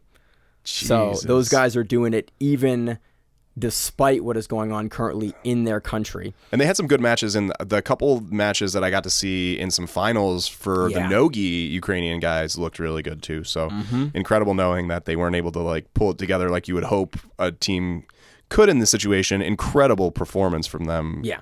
All things considered, geez. When Team Ukraine got presented their team trophy and the national anthem played, the entire team sang it at the top of their lungs. Anthem ends, and the entire arena just like claps and like loses it for them. So like moments like that. Yeah. Like it is truly a world event. And I just wish it would have more coverage. John has given me a ton of information here. Women's. Ashley Race took 7th place at women's at 53 kilograms. Brenna Stickelman took 12th place at 58 kilograms. Christy Russell took 5th place at 64 kilograms. Christina Hansen took 3rd place at 71 kilograms. And Tara White took 3rd place at 90 kilograms. Awesome. So that's awesome. John gave me a bunch of other information. And maybe we'll find a way to disseminate some of that. Yeah, and again, so John basically also gave me some information, and it's in the interviews with John, and I'm trying to get those out and cut them all down to something I can release to YouTube soon prior to ADCC.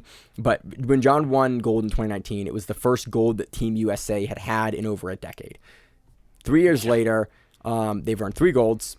They have multiple teammates in the semifinals, and they took the U.S. team. They took the actual US title for the U.S., so that's pretty phenomenal. It shows you, like, again, what a dude like John pushing for having bigger representation for U.S. into UWW, which is a true world organization, can do. It only takes one dude to decide to make a difference like that. And you know, when you get guy ADCC vets joining a tournament like that, that's when you start to see other people jumping in too. You know, Kazakhstan in 2nd place is interesting. You know, the UWW rule set is set up for more broad grapplers. And so if you're not a traditionally trained BJJ person, you can still put up a really good fight in UWW rules because the rules are slightly different. For example, if you pull guard, you just get scored on automatically, right? Like there's no pulling guard is points to the other person. And so the rules are set up a little bit different than traditional grappling or traditional BJJ focused grappling. So some other countries that have other rule sets, you know, Sambo guys do quite well in the gi version of this. And so you see things like that happen. But, you know, you would think given the Brazilian Jiu-Jitsu and how ADCC functions that the top placing teams would be US and Brazil. Brazil doesn't really join into UWW much. Having some representation from the U.S., these ADCC vets, and really established grapplers might start to pull other people into UWW, and that would be really cool to see. I'd love to see it. Again, I'd love to see the U.S. and people from the U.S. and other folks, and just take more world titles in a diverse rule set, and it continues to push the sport forward from a big organization that actually has like a website that has results and listings. And the rules are way more exciting than IBJJF. Yep. So there's that too. So we got 2 other events we're going to talk about. We got EBI, the Return of the Absolutes, EBI 20, and we have BJJ Stars 9. Let's talk about previews. Let's talk about BJJ Stars 9 first because there's a couple matches up on there that I'm very, very excited for. I think you are too. Yep. Isaque Bahiense and Mica Galvao. That's going to be dope. Who are you taking? Mica Galvao. Okay. It's hard to take anyone against him right now. I hate that that's my reason. It's just like, why? It's like, unless you're Cade Dude's good. Unless you're Cade Bertolo, not picking against you. Right? And even going into that match, I was like, Micah's probably got this, but, you know, we learned better. Isaque is very good. Isaque has very good wrestling, but Micah's also now immediately got very good wrestling. Yep. Isaque has a crazy guillotine game, and I'm curious to see if he can impose and get over top of Mica to get that going, or if we're going to see Mica do what he did to Hulk and like be able to get the back and be able to get the choke. I kind of think that we're going to see Mica be able to play from that top staple mount like we've seen him play before on Bahiense. It's just a factor of if he can get Isaque down or if he can counter Bahiense's takedown game. And Bahiense is really good in these sort of scramble situations. You know, he's really good in those situations where Mica is also very good, and so we might see some interesting exchanges just by the fact that they are both very good in that unique scenario where like wild things are happening.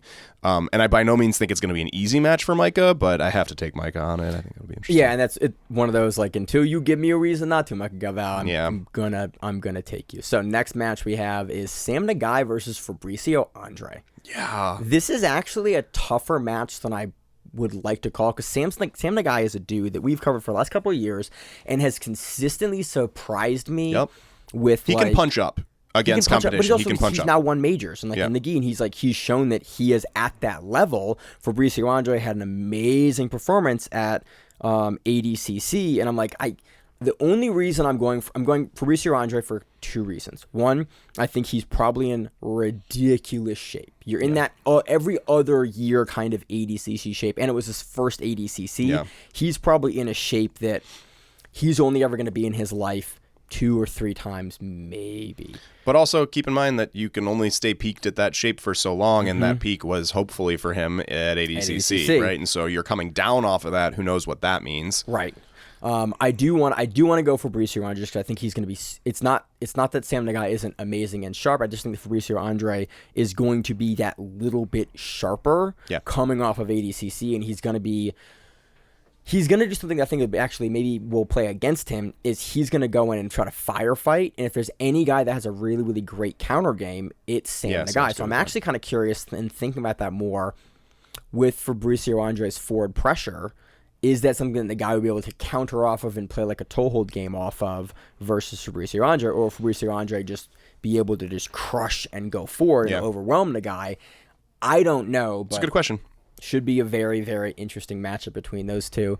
Also on the card, we have Paulo Miyao, and I have another screenshot here. We have Paulo Miyao taking on Alexandre Vera. I think this is Paulo Miao's first time since being the captain of Dream Art. Yeah.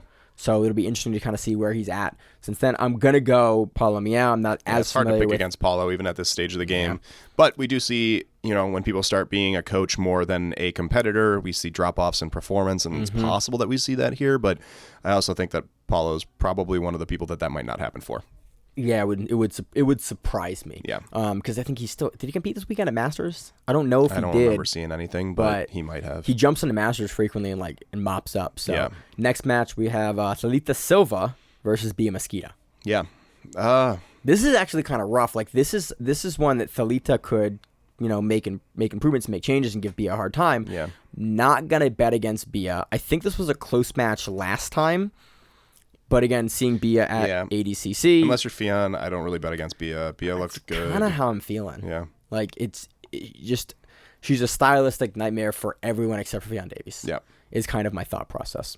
Next match, we got Marcus Petro versus Jason Gomes. Going to go Gomes on this one. Gomes looked good. Pedro Machado versus Ryder Zurchi. I don't actually know how this one's going to go. I'm not sure. This is very much... We had a really weird match at a Ryder last time versus Margali. I don't know if we're going to see the same thing. I've been really hot on Pedro Machado. I would see him taking this, but again, Ryder's a veteran and been around for a long time. Yeah. Wouldn't surprise me either. A bunch of other names on the card. We have Ana Rodriguez versus Maria Claudia. We have Victor Doria versus Roberto Godi. And we have Ingrid Alves versus Sabatha Lathis. So, should be a super fun card. I'm looking forward to it. Yeah, it's going to be a really good card. It's not on pay-per-view in the U.S. It's on Flow in the U.S. It's on pay-per-view in Brazil. So that's something we found out in this last week, is that the pay-per-view is only for Brazil. So, because I think less people have Flow in Brazil because of the price. Yeah, that makes sense. And then also, that's BJJ Stars. EBI Absolutes. The names we got are, we have Isaac Michelle. Let me start with the bracket, the big one. Nicky Rod, Hasim Rida, Kyle Boehm, Giancarlo Bodoni. Dope. One of those dudes I think is going to win. Not discounting the other guys from ADCC that are here. Elder Cruz, Luke Griffith, Roosevelt Souza, Isaac Michelle. We also have Steven Martinez. We have Travis Moore. We have Dan Martinez and Austin Baker. Plus we have all of our qualifiers. We have Pat Shangoli, Angel Luga. Pat Shangoli is the 10th planet qualifier. We have Angel Lugo, which is the Mexican qualifier. We have Andre Porfirio, which is the U.S. qualifier. And we have Enrique Zurtra, which is the Argentinian qualifier. Yep. So I don't know how they're going to bracket it, but I assume that we are going to put the medalists at ECC on the but keep in mind, side of the bracket. This is EBI rules. So EBI rules are weird, man. EBI you never rules know what the hell's going to happen. Kyle Boehm is really Kyle fucking Boehm good is at them. really good at EBI rules. So really good at EBI rules. Mm-hmm. And that's kind of my wrench into it. Is like I think Nicky Rod can beat Boehm in another rule set. almost every other rule set. I can't, outside of EBI, I'm not sure that there is a rule set that I would pick Boehm in. And I'm not sure that I pick Boehm in EBI right now. But if Boehm is going to beat Nicky Rod, it is in EBI. And I think it's a close call with the EBI rules. So, a guy we just talked about this week, Hasim Rida. Looked really good. How does he deal with? Rida is one that goes either way for EBI rules because Rita's going to come out guns a-blazing, I expect. Yeah. And sometimes people like that can do really well in an EBI tournament because you finish people in the first round. First minute of a match, like, and then I think Craig Jones went to a final EBI once with 90 seconds of mat time. Yeah. You're like, that dude's not tired. Other guys have gone 2-3 rounds of overtime in two different matches. Yeah. And you look at a guy like Boehm, whose strategy is often to like wait out that first round, or how he wins often is to wait out that first round and make sure that you don't get subbed there and then win in the overtimes. Or get the overtime. Yeah. Yeah. And so like a guy like that might have long matches. Rida, I don't see Rida going to overtime that much. I think if Rida does make it into overtime, it's going to be harder for him to win. The other thing I think is Rida has a really, really good rear naked choke game. Sure. That we've seen him use versus Elder Cruz in the past, that slick back take he took. So it's like, I'm more worried about his defense. We don't see him defending subs that much. And when we have seen him in a position where he has to defend subs, it's not like he's finishable. We've seen he's guys finishable. finish Hasim Rida before. Yes. And that's my question of like, he might hit those subs really well, but also even if he hits the sub, he still has to defend. Yeah. And like, that's my question with him in EBI rules. My question is, does he break the mold and go armbar on everyone? And like, which he's looked good at with the armbars lately. I don't think there's a person, the armbar that he hit on Cyborg. Well, that was a unique situation, but yes. I don't think there's a person in this world that defends that armbar. No. I don't think Gordon defends that armbar. I don't think Gordon gets into the armbar, but I also don't think he defends it once he's there, and you're giving him an armbar with EBI rules. If you see how Hasim did that, like that's my question. Is like, he had his eyes turned red, his hair turned lighter, blonde. It was, and then the big kind of X factor, not as big as the other guys, but Bodoni. Like Bodoni's smaller in size, but coming in off of an ADCC championship, also cutting to 88. So he's probably He's a little bigger than 88 now. Gordon, but like he looks smaller next to Gordon. He's small next to Gordon, but he's not. Yeah. You know, he is less small. They did a picture that was they both did legs one day. Yeah, and I was like, ooh, Bodoni doesn't look that much smaller than Gordon. Yeah, but Gordon again, walks around at about 215, 225. We know Bodoni does well in IBJJF rule sets and in ADCC rule sets. Obviously, he's training with Danaher, who is gonna cater his game to whatever fucking rule set he's in. So there's that advantage, but we also don't really know how he's going to do in EBI, right? Yeah, it's a big kind of the rules are such a factor in EBI tournaments. The last thing we saw him in is we saw him he got heel hooked by, was it Nick Ronan? At Emerald City. I think it was in Emerald City. Oh, right. I forgot he was in Emerald City. Yep. Yeah. And so that's the last one. Again, that's pre-ADCC. That's pre sort of the complete transformation of Bodoni. But with bigger guys, he's going to have the speed advantage. He's going to be able to go the full time. It's a big X factor. He is the only ADCC champion in this bracket. Sure. Nicky Rod's your silver medalist. Yeah. It kind of makes me wonder. I'm like, well, it gives me a lot of pause to kind of think about who and how well he could do in this, and if there's anyone that can take him out. Yeah. Having that great performance at ADCC. Yeah. So. Yeah, exciting. It's an exciting bracket. There's a lot of people. Pick? If we have no bracket yet, so it's hard to say. Like, it's hard without a bracket. It's easier to pick once you have the bracket. But if we're gonna make a gut pick, again, based on those four guys, is who I am going with is probably the front runner there for who's gonna take it. Yeah, in EBI, it might be Boehm. It's hard to bet against Nicky Rod in this, right? I think Nicky Rod's weird thing about these guys is all four guys, I can absolutely see a pathway. It's like, yep, he wins like this. I think Nicky Rod is the most complete grappler in the tournament. That's not true. I think Nicky Rod is, for an absolute division, the most complete grappler in terms of athleticism, size, and skill. His attribute bars are highest on average across all of those, right? But in specifically EBI rules, Boehm is just so damn good, and so he's got this sort of like X Factor thing going on that maybe that gets. I go with one of those two. Probably lean Nicky Rod. Put Boehm away. He's a monster to deal with in overtime. He's so good at overtime, and he's also good at not getting taken out before overtime, right? Like he's super tough. He knows that that's what he needs to do. Is just there's not enough pressure with the rule set. There's not enough pressure to get out of things before overtime. Yep. You can choose to stall, wait till overtime, and then nothing that happened before overtime matters. Yep. And so,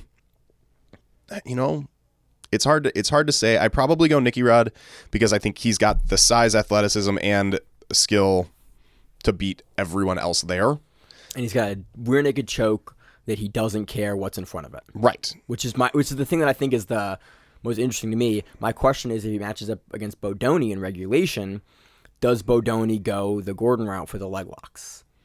I don't think Nicky Rod gets leg locked like that by anyone less strong than Gordon. Or Kynan. Well, we haven't seen that recently. It's been 3 years. Yeah. Yeah. It's been a while since we've seen that. It was 3 years ago, wasn't it? Yeah. So I don't think that happens for anyone but Gordon. I think Gordon is a freak athlete when it comes to that, and also knows where and how to hold things. I don't think Bodoni has the same strength and athleticism that Gordon has, even if he does the exact same thing. So I give it to Nicky over Bodoni, but I'm also a huge Bodoni fan and wouldn't be surprised if he takes it. I'm gonna hedge my bets, go Nicky Rod, just again for the same reasons you went. Seeing an upset here wouldn't surprise me at all. No, it wouldn't. Because it's EBI and there's always upsets. That's kind of the fun of EBI. Very, very interested to see. Like, we're going to get big subs in this tournament. I hope so. This tournament is set up to have, like, mismatches in a couple of rounds. We're going to get 2 or 3 big upsets. Yeah. And I'm curious where they come from. Yeah. Your trials winners are always really interesting in the mix because those guys this is the biggest thing they've ever been on, and that's all they've ever focused on. Yeah. And so it'll be interesting. So I'm gonna go Nicky Rod with the caveat that EBI is weird. EBI is weird. So that does it for this week. Zach, what do you got? Anything good going on this week? I got really good Blink-182 tickets. Nice. For a reasonable price. I'm still thinking about getting them, but no, you're not. They're gone. Oh, they're gone now. Oh my God, they're gone. Yeah.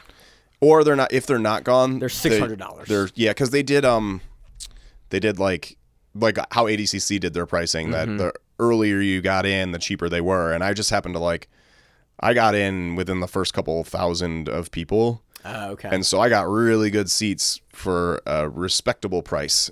And then I had friends that checked 5 hours later, and the seats that I had were doubled. Jesus.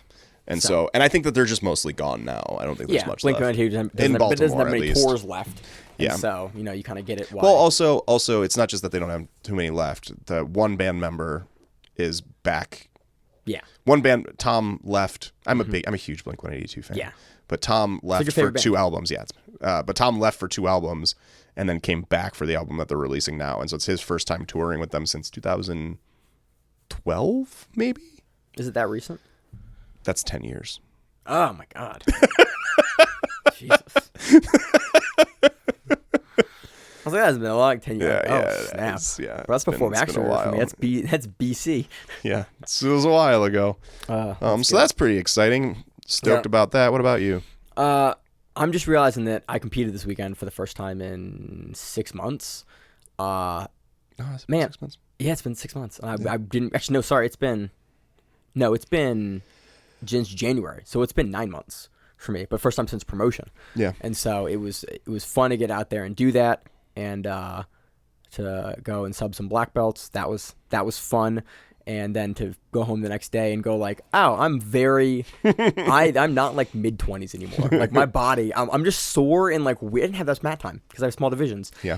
And I just realized I'm sore, my neck hurts, and I'm no one is even on my neck. Why does everything Why hurt? am I so sore? We had some great cheesesteaks. Simon from the podcast, we went up and it was just us. Yeah. And one of the person from the gym, and we just had a good day. Yeah. And it was very fun to coach and compete. How long did you have to wait in line for D'Alessandro's? Oh, we waited in line 10 minutes. Oh, that's not bad. We for waited there 35 minutes for to a get sandwich. Yeah. And it's a Philly cheesesteak. It was good. It is the best Philly cheesesteak It in was Philadelphia. It was good. I lived around the corner from D'Alessandro's for 6 years, and it is worth waiting for, in my opinion. It was very good. Everyone's super rude in Philly, and if I don't have to go back. Oh, yeah. It was a horribly mean place. The meanest place on the planet. People talk about New York City being weird, mean. And like, it's everyone's so just weird so to have angry a at food you. person. Like, and I had Simon order for me because he knew what was up, and I was like, I don't want to do this right now. And it's just so weird to have someone that like is part of a service industry where it's like, hey, I'm like respectful and like trying to just give you my order, and they're like mad because you didn't order it the right way. I'm like, well, I mean, maybe it's different now, but D'Alessandro's was never that way so much. It was the people. It was the other people in the establishment that would get mad at you for not going quickly. Yeah, it was just, at least when I lived there. It was a good cheesesteak. Philly loves cheesesteak, and it was good. I would have it again. It was wasn't a fan of competing all day and then waiting an hour on a sidewalk for a sandwich. That's fair. It was like, hey man, maybe you should streamline always the used to process try to go for like a sub. Well, and like not have it be an hour process to get this sandwich that like 15 minutes. Well, if they streamline the process, then it's not the same product. They have it as streamlined as they can if you watch them. And it doesn't matter. It doesn't matter. I'm just saying it's odd that I always went on like a Tuesday at 2:30 p.m. and didn't have to wait any time at all. It was just odd. And they also, or tell me it's 35 minutes. Don't tell me it's 15 minutes and then have me wait 35 minutes for a sandwich. Yeah. It was a little weird. And it was good and I enjoyed it. Your level of anger would fit in quite well in Philly. Yeah. So I'm in Baltimore though. It's the same thing. It's not the same thing. I mean, All right, I'm going to go to bed now. All right, Zach. Always a pleasure. As always on the show, I'm your host, Maine, and my co-host, Zach. And we have the Grappling around on the mat. What it is. Stay safe. If you like the show, please consider sharing it on Facebook with the folks at your gym. It's the best way that we grow the show, and we really appreciate it. You can reach out to us on email. We also have Instagram. We have Facebook. We have Twitter. We have Google+. Until that shuts down. We have a website. If you have an event you would like to have us cover, please let us know. If you have a name, like most people do, and you'd like to have us stop butchering it, let us know. Reach out to us. The show is also available on YouTube, Spotify, in addition to iTunes and every other podcast service. We very much appreciate your time, and thank you.